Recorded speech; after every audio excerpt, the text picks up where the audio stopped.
اسی مکمل ضابطۂ حیات اور اس دستور حیات والی کتاب کے متعلق کچھ باتیں عرض کرنے کی کوشش کروں گا۔ ظاہر سی بات ہے، دنیا میں جو بھی چیز ہے اس کے استعمال کے طریقے بنانے والا خود ہی بتاتا ہے۔ کوئی بھی مشین اگر بنتی ہے تو اس کے ساتھ ایک بکلیٹ ہوتی ہے کہ اس کے استعمال کرنے کے طریقے کیا ہیں۔ آپ کوئی بھی گاڑی خرید کر کے لائیں تو اس میں بھی لکھا جاتا ہے کہ اس کے فنکشنز کیا کیا ہیں، فیچرز کیا کیا ہیں۔ تو ہر مشین اور ہر آلے کے استعمال کرنے کی چیزیں بنانے والا خود اس کے ساتھ دے دیتا ہے۔ اسی طرح میرے عزیزو، تمام جہاں کے انسانوں کو پیدا کرنے والے خالق نے انسان کی پیدائش سے لے کر موت تک کیسے جینا چاہیے، کیسے رہنا چاہیے، اس کے لیے جو ضابطہ بنایا ہے وہ قرآن بنا کر نازل فرمایا۔ ہماری زندگی کا مکمل دستور اس میں لکھا گیا ہے۔ یہ اور بات ہے کہ قرآن سے آج خود ہماری امت بہت پیچھے جا رہی ہے۔ یاد رکھنا ایک بات اقبال نے کہا تھا، گر خواہی مسلمان زیستن نیست ممکن جز بقرآن زیستن۔ اگر تم چاہتے ہو کہ مسلمان ہو کر کے جیو تو یہ بات ممکن ہی نہیں ہے کہ قرآن چھوڑ کر کے جی سکو۔ قرآن کے بغیر تمہاری زندگی ہی نہیں ہے، تمہارا وجود ہی نہیں ہے۔ یوں سمجھ لیں کہ جتنا زندہ رہنے کے لیے ہوا پانی کھانے کی ضرورت ہے، اسی طرح تمہارے ایمان اور اسلام کے زندہ رہنے کے لیے قرآن اتنا ہی ضروری ہے۔ بنا قرآن کے تمہاری زندگی نہیں۔ قرآن ایک ضابطۂ حیات صرف مسلمانوں کے لیے نہیں۔ اگر لوگوں کی تعصب کی اینک نکل جائے تو میں کہتا ہوں یہ سارے جہاں کے انسانوں کے لیے ضابطۂ حیات ہے، پورے دنیا کے انسانوں کے لیے، چاہے وہ آج کسی بھی دین سے تعلق رکھتے ہوں، ان سب کے لیے قرآن ضابطۂ حیات ہے۔ قرآن بتاتا ہے جینے کے سلیقے کیا ہیں، کون سی چیز تمہارے جسم کو فائدہ پہنچا سکتی ہے، کون سی چیز نقصان پہنچا سکتی ہے۔ اب میں آپ کو بتاؤں، گاڑی کسی نے بنایا اور آ کر کے آپ مجھ سے سوال کر رہے ہیں اس گاڑی میں کیا ڈالوں، میں تو آپ سے یہی کہوں گا گاڑی بنانے والے سے پوچھو، وہ زیادہ بہتر جانتا ہے۔ عزیزان گرامی، آج یہی حال ہمارا ہے۔ ہمیں پوچھنا یہ چاہیے تھا کہ میرے جسم کا نظام کون سی غذاؤں سے بہتر چلے گا، اے مولا تو ہی بتا، اس لیے کہ تو نے مجھے بنایا ہے۔ اور اللہ سے پوچھنا ہو تو قرآن کھولنا ہوگا، اس مولا نے بہت پہلے ہی تمہیں سارے ضابطے بیان کر دیے۔ اب ایک بات یہ بھی سمجھ کر کے چلیں، بنانے والے نے جو تمہیں ٹرمز کنڈیشن اور جو رولز ریگولیشن بتائے ہیں اس کے خلاف استعمال کرو گے تو مشین کا کیا ہونا ہے وہ سب تمہیں معلوم ہے۔ جا کر کے کار خرید کر کے لائے اور اس کے ساتھ بکلیٹ بھی ملی تھی، انہوں نے کہا تھا کمپنی والوں نے یہ کار پیٹرول سے چلتی ہے۔ ہو سکتا ہے آپ کے پاس پیسے زیادہ تھے، آپ نے کہا نہیں میں گھی ڈال کے چلاؤں گا، آپ نے پیٹرول کی بجائے کہا کہ نہیں میں تو مٹی کا تیل ڈالوں گا یا میٹھا تیل ڈالوں گا، کھانے والے تیل ڈالوں گا۔ اس گاڑی کا حشر کیا ہونا ہے وہ آپ کو معلوم ہے۔ کیوں؟ اگرچہ آپ کے دماغ میں گھی اور مہنگا ہے لیکن وہ مشین کے لیے سوٹیبل نہیں ہے۔ اسی طرح اے مسلمانوں، اے مومنوں، اللہ تبارک و تعالیٰ نے تمہارے جسم کو بنایا ہے، ایک ایک رگ کو، ایک ایک بال کو اس نے پیدا کیا ہے۔ وہ بہتر جانتا ہے کہ تمہارے جسم کے لیے کون سی چیز سوٹیبل ہے۔ اس کے بتائے ہوئے تعلیمات کو چھوڑ کر کے اگر تم دنیا کی سنو گے تو ظاہر سی بات ہے یہ ایسی ہی ہے جیسے بنانے والے کو چھوڑ کر کے دوسرے سب کے پاس جا رہا ہے آدمی۔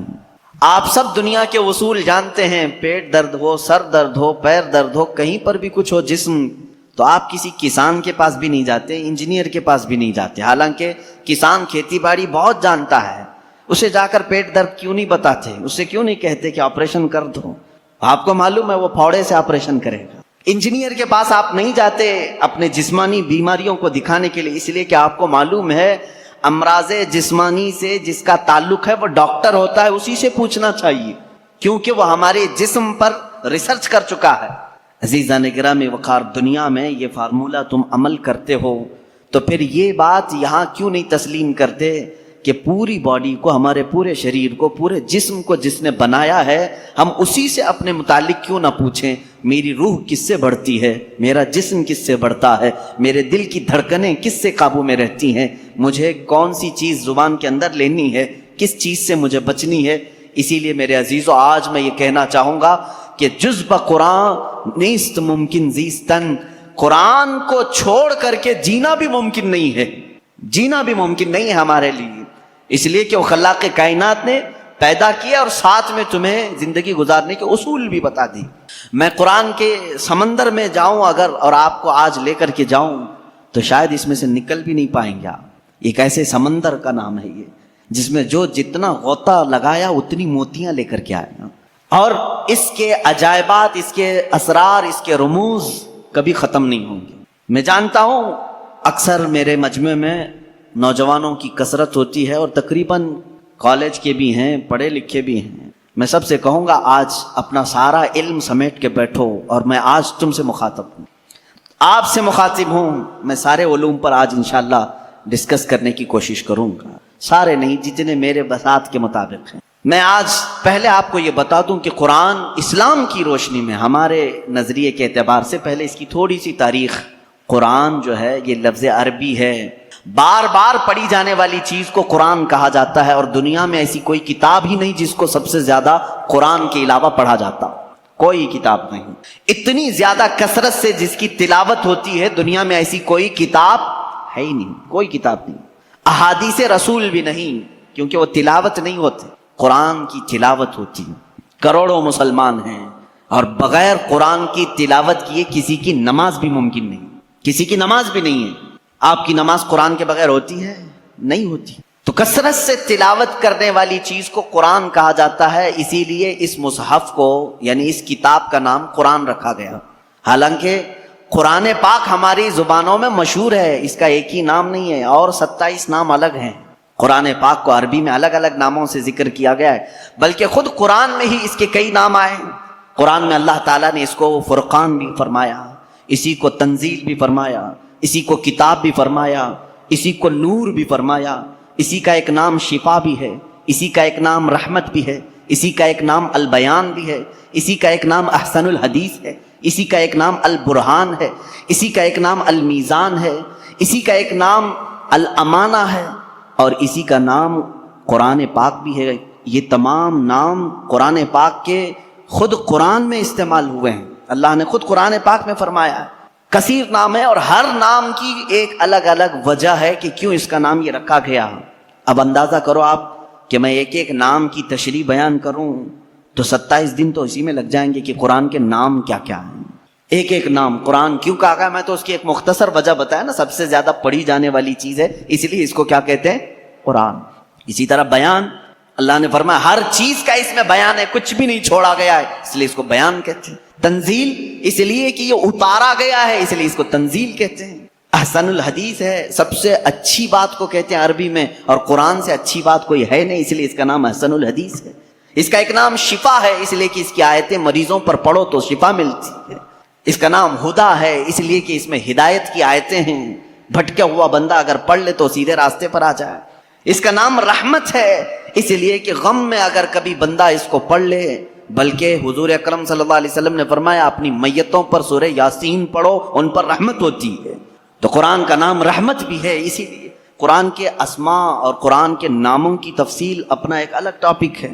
لیکن میں آپ کو بتاؤں، جس قرآن کو ہم نے ترک کیا ہوا ہے آج، اے میرے عزیز بچوں، آج کی محفل کے بعد میں سب سے کہوں گا عہد کر کے اٹھنا کہ اے اللہ مجھے اس وقت تک موت نہ دے جب تک میرے سینے میں قرآن کا کوئی حصہ نہ آ جائے۔ اس لیے کہ رسول کریم صلی اللہ علیہ وسلم نے فرمایا جس مسلمان کے سینے میں قرآن کا کوئی حصہ نہیں، حضور پاک صلی اللہ تعالیٰ علیہ وسلم نے فرمایا وہ قبرستان کی طرح ویران ہے۔ جس گھر میں قرآن کی تلاوت نہیں ہوتی وہ گھر ویران ہے، خراب۔ حضور اکرم صلی اللہ علیہ وسلم نے فرمایا وہاں سے فرشتوں کی دوری ہوتی ہے، اور شیاطین اور سرکش جنات ان کے گھروں میں بسیرا کرنے لگتے ہیں جن گھروں میں قرآن کی تلاوت نہیں ہوتی۔ قرآن کا ایک حصے سے مراد چند آیتیں، چند سورتیں بھی اگر تمہیں یاد ہیں، انشاءاللہ العزیز آپ اس کی فضیلت کے ساتھ قیامت کے دن شفاعت کے مستحق بھی ہوں گے۔ قرآن کا تھوڑا حصہ بھی اگر تمہارے سینے میں موجود ہے، اس لیے کہ اللہ کے حبیب صلی اللہ تعالیٰ علیہ وسلم سے صحابہ اکرام نے فرمایا، عرض کیا آقا دنیا سے جانے کے وقت سب سے اچھی چیز کیا لے کر کے جائیں اس دنیا میں؟ حضور پاک صلی اللہ علیہ وسلم نے فرمایا رب تعالیٰ کے نزدیک وہ بندہ دنیا میں لانے والی چیزوں میں سب سے بہتر ہے جو قرآن اپنے ساتھ لایا ہو۔ قرآن اپنے ساتھ لایا ہو مطلب کیا ہے؟ قبر میں یہ لکھا ہوا قرآن رکھ دیا آپ نے اور یہ سوچا کہ ہماری میت قرآن لے کر جا رہی ہے۔ میاں قرآن یہ ورقی قرآن نہیں کہہ رہا ہوں میں، قرآن وہ نفس قرآن جو لوح محفوظ میں ہے اور تمہارے دلوں میں اترا ہوا ہے، اس قرآن کی بات کر رہا ہوں۔ وہ قرآن جس نے بھی اپنے سینے میں رکھا اور اللہ کی بارگاہ میں گیا، اس کی سفارش قرآن کی مردود نہیں ہوتی۔ رسول کریم صلی اللہ تعالیٰ علیہ وسلم فرماتے ہیں دو چیزیں تمہارے عمل میں سے، تمہارے عمل جتنے بھی ہیں دنیا میں، جیسے نماز، روزہ، حج، زکوٰۃ، خیرات، صدقات، یہ سب جو اعمال ہیں، ان سارے اعمال میں سے دو عمل ایسے ہیں، حضور پاک صلی اللہ علیہ وسلم فرماتے ہیں وہ قیامت کے دن ان کو اللہ تعالیٰ شکل دے گا، انسانوں جیسی ایک شکل، اور وہ اپنے ساتھی کی سفارش کرنے کے لیے جھگڑا کریں گے۔ وہ آئیں گے سفارش کے لیے، پوچھا گیا وہ کون سی ہیں؟ کہا ایک روزہ رمضان، اللہ تعالیٰ اس کو شکل دے گا، اور دوسرا قرآن، اس کو بھی شکل دی جائے گی۔ حضور اکرم صلی اللہ تعالیٰ علیہ وسلم نے فرمایا جس کے حق میں یہ دونوں نے سفارش کر دی اس پر جنت واجب ہو گئی، اور جس کے خلاف آ کر کے یہ دونوں کھڑے ہو گئے، میرے آقا صلی اللہ علیہ وسلم فرماتے ہیں پھر اس پر دوزخ میں جانا لازم ہو جائے گا۔ اگر یہ دونوں آ کر کھڑے ہو گئے کسی کے خلاف، قرآن اور رمضان، رمضان کہے گا کہ مولا میں اس کے گھر جاتا تھا، اس نے بے حرمتی کی ہے، میری بے عزتی کی ہے، میں جب جاتا تھا تو یہ بے حیائیاں ویسے ہی کرتا تھا، میرا ادب و احترام کبھی نہیں کیا اس نے۔ اگر رمضان ہمارے خلاف کھڑا ہو گیا، اور قرآن اگر یہ کہہ دیا کہ مولا کبھی اس نے مجھے اپنے سینے سے نہیں لگایا، کبھی میری آیتیں تلاوت نہیں کیا، اس کو آج معاف نہ کیا جائے، رب تعالیٰ ان دونوں کی سفارش اس حق میں بھی قبول کرے گا اور دوزخ میں بھیجے۔ اللہ کے رسول صلی اللہ تعالیٰ علیہ وسلم جو سید المعصومین ہیں، بخشے ہوئے ہیں، وہ دعا یہ کرتے تھے اللہم اجعل القرآن حجتا لنا لا حجتا علینا، اے اللہ قرآن کو قیامت کے دن ہمارا سفارشی بنا، ہمارے خلاف مقدمہ کرنے والا نہ بنا۔ اندازہ کرو رسول کریم صلی اللہ تعالیٰ علیہ وسلم جب یہ دعا فرماتے تھے، اس قرآن کو تم ہلکا نہ سمجھو۔ اے مسلمانوں، سوچنے کی بات ہے، تمہارے پاس 1000 کتابیں نہیں ہیں، ایک ہی قرآن ہے جس سے ساری امت کو جوڑا گیا ہے۔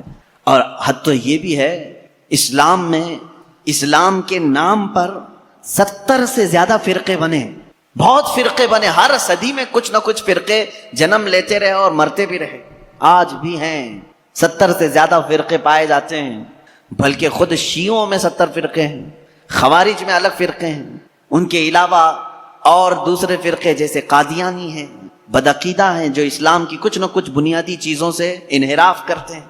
لیکن میں آپ کو بات بتاؤں، تقریباً جتنے اسلامی فرقے ہیں سب کا اتفاق ہے کہ قرآن یہی ہے، کوئی اور نہیں۔ یہ 30 پارے جو قرآن کے ہیں اس پر سب کا اتفاق ہے، یہ بھی قرآن کا ایک معجزہ ہے، دوسرے سارے مسئلوں میں اختلاف چل رہا ہے، لیکن قرآن کا الف لام میم سورہ فاتحہ سے شروع ہو کر والناس پہ ختم ہونے میں تقریباً سارے فرقے اس کو تسلیم کرتے ہیں۔ شیعوں کا ہمارا اختلاف ہے، اہل حدیث سے اختلاف ہے، دیوبندیوں سے اختلاف ہے، رافضیوں سے اختلاف ہے، قادیانیوں سے اختلاف ہے، لیکن جا کر کے سارے مکاتب فکر میں آپ دیکھیں سب کے ہاں یہی قرآن پڑھا جاتا ہے، یہی قرآن ہے۔ اسی لیے میں کہتا ہوں ایک قرآن ہے، لیکن اس امت نے اس کو اتنا بوجھل کیوں سمجھا ہے، اس کو اتنا بھاری کیوں سمجھا ہے، جبکہ وہ مولا اسی قرآن میں یوں فرماتا ہے، ایک بار نہیں 4 بار فرما رہا ہے وَلَقَدْ يَسَّرْنَا الْقُرْآنَ لِلذِّكْرِ فَهَلْ مِن مُدَّكِرٍ، ہم نے قرآن کو یاد کرنے کے لیے آسان بنایا ہے، ہر کوئی یاد کرنے والا، اور وہ اتنا آسان ہے، اتنا آسان ہے۔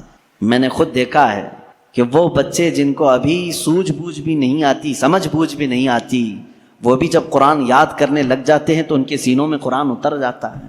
جب میں خود قرآن حفظ کرنے کے لیے نکلا تھا، ہماری عمر 11 سال کی تھی، بہت سارے معاملات سمجھ میں نہیں آتے تھے، لیکن ہم نے تیزی سے یاد کیا، اللہ کا فضل تھا، ہمارے ساتھ کچھ ایسے بھی تھے جن کو 2+2 کیا ہوتا ہے یہ بھی نہیں معلوم تھا، لیکن وہ 30 پارے کے حافظ تھے۔ دوسری چیزوں میں اگرچہ ذہن کند ہو، لیکن قرآن ایک معجزہ ہے جو یاد کرنے والے کے سینے میں اتر جاتا ہے۔ ہاں یہ اس کے ساتھ نہیں جاتا جو اس کو بھاری سمجھتا ہے، جو اس کو بوجھل سمجھ کر کے چھوڑا اس کے ساتھ نہیں جاتا، اور جو اس سے محبت کیا اس کے سینے میں بہت آسانی سے اترتا ہے۔ میں نے تو محسوس کیا ہے، ہمارے ساتھ ایسا بھی ہوتا رہا ہے، استاد بیٹھے ہوئے ہیں سنتے رہتے تھے، ایک دن کا اتفاق ایسا ہوا کہ خبر یہ لگی کہ کل شاید استاد آنے والے نہیں ہیں، موج مستی کرتے ہیں سارے، کل کا تو سبق چھٹی ہے، کچھ یاد نہیں، کیونکہ پہلے ہی معلوم ہو گیا استاد نہیں آنے والے ہیں۔ اور صبح 8 بجے سے کلاس چلتی تھی، 9 بجے تک نہیں آئے تو پکا ہو گیا کہ آئیں گی. کلاس بند کر کے نکلنے ہی والے تھے کہ استاد سامنے نظر آ گئے. سب کو کہا بیٹھو، میری کوئی چھٹی نہیں ہے، میں تاخیر ہو گیا تھا، بس مؤخر ہو گیا تھا. اب سبق سنانے کے لیے جس کو بھی بلایا جائے، ظاہر سی بات ہے جو سختیاں ہوتی تھیں کہاں سے، رات کو یاد نہیں کیے، صبح یاد نہیں کیے، سامنے اچانک سننے کے لیے. ایسے عالم میں میرا خود کا تجربہ بھی ہے، کئی ہمارے ساتھیوں کا بھی تجربہ ہے. قرآن پر ہاتھ رکھا، دل سے کہا اللہ کا کلام ہے، اتر جا جلدی سے، بس اور کچھ نہیں. شاید 10 منٹ لگے ہوں، 15 منٹ لگے ہوں، قرآن کے 2 صفحے یاد ہو جاتے تھے. جتنی جلدی پانی ہضم نہیں ہوتا اس سے جلدی قرآن یاد ہوتا تھا. کر کے تو دیکھا ہوتا آپ نے، کر کے تو دیکھا ہوتا. شروع میں شیطان بہت ورغلاتا ہے، بہت بہکاتا ہے، یاد کرنے نہیں دیتا اور بھگاتا ہے، لیکن جو جم گیا تو پھر قرآن ہی اس کا مددگار بھی ہوتا ہے، قرآن اس کا مددگار ہوتا ہے. اب میں چند حدیثیں آپ کو بتاؤں کہ قرآن کہاں تک تمہاری دوستی نبھاتا ہے. پہلی بات، کچھ لوگ ڈر کر کے چھوڑے ہوئے، ہم تو پڑھ ہی نہیں پاتے تھے. اس پر بھی میں آج ایک حدیث پڑھا، حضرت عائشہ صدیقہ رضی اللہ تعالی عنہا سے مروی ہے. فرماتی ہیں رسول کریم صلی اللہ تعالی علیہ وسلم نے فرمایا الماہر فی القرآن، جو قرآن کا ماہر ہے یعنی اچھی تجوید میں تلاوت کرتا ہے اور اس کے معنی بھی سمجھتا ہے، سب سمجھتا ہے. حضور اکرم صلی اللہ علیہ وسلم نے فرمایا قیامت کے دن وہ معزز محترم فرشتوں اور انبیاء کے ساتھ ہوگا. جو ماہر ہے قرآن میں، جو قرآن اچھے سے تلاوت کرتا ہے. یہاں تک تو بات ٹھیک ہے. آگے میرے آقا صلی اللہ علیہ وسلم فرماتے ہیں والذی یقرأ القرآن یتتعتع فیہ وعلیہ شاق فلہ اجران او کما قال رسول اللہ صلی اللہ علیہ وسلم. میرے آقا فرماتے ہیں اور وہ بندہ جو اٹک اٹک کے پڑھتا ہے، اس کے لیے زبان پھسل جاتی ہے، یہ صاف ہے الفاظ حدیث میں، جو اٹک اٹک کے پڑھتا ہے زبان پھسل جاتی ہے، یا ذہن موٹا ہے، زبان موٹی ہے، جلدی سمجھ میں نہیں آتا، ادھر ادھر ہجے کر کے پڑھتا ہے. میرے آقا صلی اللہ علیہ وسلم نے فرمایا اس کو ڈبل اجر ہے، فلہو اجرانی، اس کو دگنا اجر ہے. تو کیوں چھوڑ دیا تھا اس قرآن کو؟ یہی سوچ کر کہ پتہ نہیں کہاں غلطی ہو جائے. تم لگے رہتے، ایک دن وہ آ جاتا جب ہماری زبانوں کی لکنت کو بھی یہ صحیح کر دیتا. قرآن پاک علاج بھی ہے، شفا بھی ہے، دوا بھی ہے، رزق بھی ہے، رحمت بھی ہے. عزیزان گرامی، میرے آقا صلی اللہ تعالی علیہ وسلم نے فرمایا، احادیث کے چند جملے میں آپ کے سامنے رکھ دوں. رسول پاک صلی اللہ تعالی علیہ وسلم فرماتے ہیں کہ جو قرآن گھر میں تلاوت کرتا ہے اس کے لیے ایک فرشتہ ہے جس کا نام سکینہ ہے. حضرت اسید بن حضیر رضی اللہ تعالیٰ عنہ ایک صحابی ہیں، وہ رات میں تلاوت کر رہے تھے، اچانک بادل کا ایک ٹکڑا نیچے آ گیا. بادل کا ٹکڑا کبھی نیچے آپ نے دیکھا نہیں ہوگا، اس میں کیا ہوتا ہے معلوم ہے؟ جیسے فریج کھولنے کے بعد بہت تیز شبنم جیسی ٹھنڈک رہتی ہے، اس طرح بادلوں کو کچھ جمی ہوئے پانی اور برف جیسی چیزیں گھیری ہوئی رہتی. ایک ٹکڑا ان کے اوپر آ گیا. حضرت اسید ڈر گئے، ان کا گھوڑا ہنانے لگا، تیزی سے اچھل کود کرنے لگا، اور وہ قرآن پڑھ رہے تھے اس وقت، اور انہوں نے قرآن چھوڑ دیا. اور صبح حضور اکرم صلی اللہ علیہ وسلم کے دربار میں آئے، کہا یا رسول اللہ صلی اللہ علیہ وسلم مجھے ڈر لگ رہا ہے، رات کو میں چھت پر بیٹھ کر قرآن پڑھ رہا تھا، صرف میری بیوی ہے اور میرے گھر میں ایک گھوڑا ہے، مجھے ڈر یہ لگا کہ آسمان سے کچھ برس جائے گا اور میں ہلاک ہو جاؤں گا. بادل کا ٹکڑا یہاں تک آ گیا تھا، سر تک آ گیا تھا، اور میرا گھوڑا بھی دیکھ کر کے ہنانے لگا، اچھل کود کرنے لگا، یہ کیا معاملہ ہے؟ اللہ کے حبیب صلی اللہ تعالی علیہ وسلم نے فرمایا، مسکرایا، کہا اسید تلاوت چھوڑ کیوں دیا؟ اور پڑھتے رہتے ہیں، اس لیے کہ وہ فرشتہ ہے جسے قرآن سننے کا بہت شوق ہے. جب بھی کوئی قرآن تلاوت کرتا ہے تو آسمانوں سے اتر آتا ہے. یہاں تک کہ میرے آقا صلی اللہ علیہ وسلم نے فرمایا فجر کی نماز میں آؤ، اپنے منہ صاف کر کے آؤ، اپنے منہ کی بدبو نکال کر کے آؤ. پوچھا کیوں؟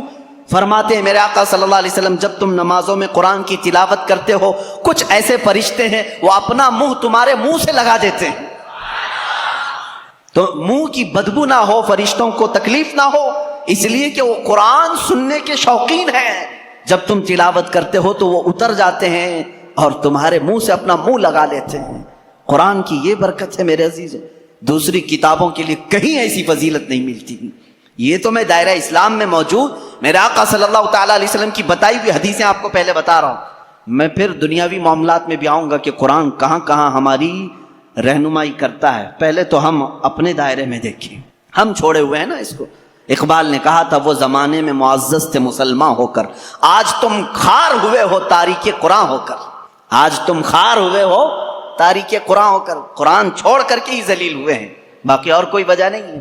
اللہ تبارک و تعالیٰ نے جو مقدس چیز تمہارے لیے اتاری، پچھلی امتوں کو کبھی یہ چیز نہیں ملی، قرآن جیسی برکت کسی امت کو نہیں ملی جو امت مصطفیٰ صلی اللہ علیہ وسلم کو ملی۔ تورات آئی ہے، انجیل آئی ہے، زبور آئی ہے، سب کو معلوم ہے نا، آسمانی کتابیں آئی۔ جاؤ اے مسلمانوں، ڈھونڈ کر کے لاؤ تورات کا ایک نسخہ جو موسیٰ علیہ السلام پر اترا تھا، ڈھونڈ کر کے لے آؤ انجیل کا ایک نسخہ کہ جو عیسیٰ علیہ السلام پر اترا تھا، زبور کا ایک نسخہ لے کر کے آؤ۔ آج وہ کتابیں ناپید ہیں، اور اگر ہیں تو اس میں اختلاف۔ خود عیسائیوں کے ہاں 4 قسم کی انجیلیں پائی جاتی ہیں، یہودیوں کے ہاں تورات اولڈ ٹیسٹمنٹ میں یونان والوں کا الگ، فلاں جگہ کا الگ، جرمنی کے الگ، UK کے الگ، امریکہ کے الگ۔ جا کر کے دیکھو گے تو ان کے نسخوں میں الگ الگ تبدیلیاں ہیں۔ زبور نام کی جو کتاب تھی داؤد علیہ السلام پر، وہ کہاں ہے؟ اس کی کتنی آیتیں غائب، کسی کو نہیں پتا۔ لیکن دنیا میں اگر خالد ہمیشہ رہنے والی کوئی کتاب ہے تو قرآن مقدس ہے۔